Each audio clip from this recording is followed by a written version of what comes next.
Assalamualaikum warahmatullahi wabarakatuh. Hai semuanya, perkenalkan nama saya Nafa Ovia Ramadan dengan NIM 234103050005. Saya mahasiswa Psikologi Islam UINHAS Jember. Dalam video kali ini, saya akan menjelaskan tentang psikometri mulai dari hakikatnya, sejarah perkembangannya, skala alat ukur psikologis, hingga konsep rehabilitas alat ukur. Hakikat dan ruang lingkup psikometri. Kata psikometri berasal dari dua kata, yaitu psycho yang berarti jiwa dan metron yang berarti ukuran.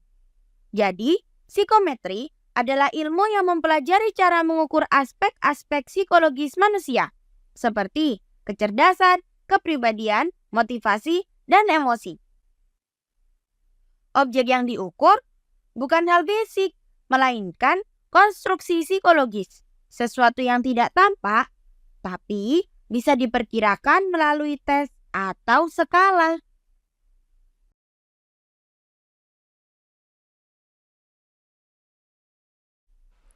Tujuan utama psikometri adalah menghasilkan alat ukur yang valid dan reliable agar hasilnya bisa dipercaya. Fungsinya sangat luas, misalnya dalam dunia pendidikan untuk menilai kemampuan belajar seorang siswa. Dalam dunia pekerjaan untuk seleksi karyawan. Dan dalam penelitian sosial untuk memahami perilaku manusia secara ilmiah. Dengan kata lain, psikometri membantu psikolog mengubah hal yang abstrak menjadi data yang bisa diolah dan dianalisis. Selanjutnya, saya akan membahas tentang sejarah dan perkembangan psikometri.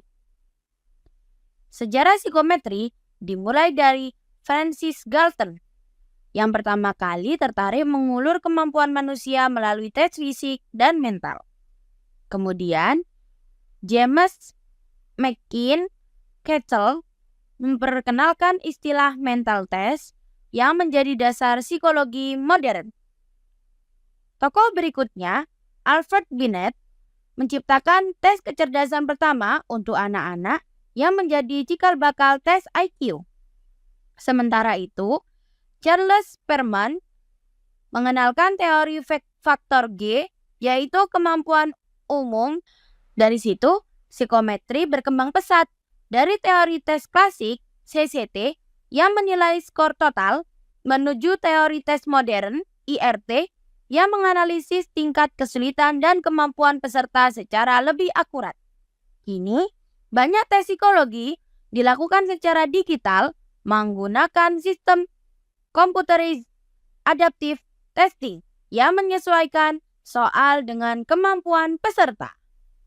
Selanjutnya, konsep dan skala pengukuran psikologis. Berbeda dengan pengukuran fisik seperti panjang atau berat, pengukuran psikologis dilakukan pada aspek yang tidak dapat dilihat. Oleh karena itu, psikometri menggunakan skala pengukuran agar data psikologis bisa diinterpretasikan dengan tepat. Ada 4 jenis skala utama. Yang pertama nominal, hanya memberikan kategori. Yang kedua ordinal, menunjukkan urutan. Yang ketiga interval, memiliki jarak yang sama antar nilai. Dan yang keempat rasio, memiliki nol mutlak, seperti waktu relasi dalam detik. Contohnya, ketika menilai stres akademik mahasiswa, kita bisa memakai skala interval untuk menggambarkan tingkat stres secara kuantitatif dan terukur. Selanjutnya, konsep dan faktor reliabilitas.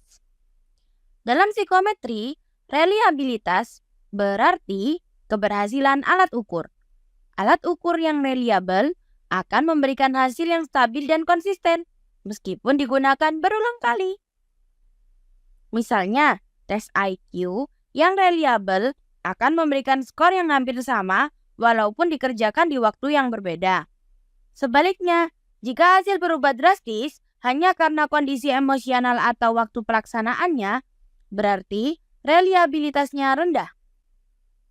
Faktor yang mempengaruhi reliabilitas antara lain kualitas soal, kondisi peserta, situasi pengujian, dan teknik scoring. Intinya, alat ukur psikologi harus reliabel agar hasilnya benar-benar menggambarkan kemampuan atau sifat seseorang. Jadi, dapat kita simpulkan bahwa psikometri adalah jantung dari ilmu psikologi ilmiah. Melalui alat ukur yang valid dan reliabel, kita bisa memahami kepribadian, emosi, dan kemampuan manusia secara objektif. Terima kasih sudah menyimak video ini. Semoga bermanfaat dan semakin menumbuhkan semangat kita dalam memahami manusia lewat angka dan data. Terakhir dari saya, wassalamualaikum warahmatullahi wabarakatuh.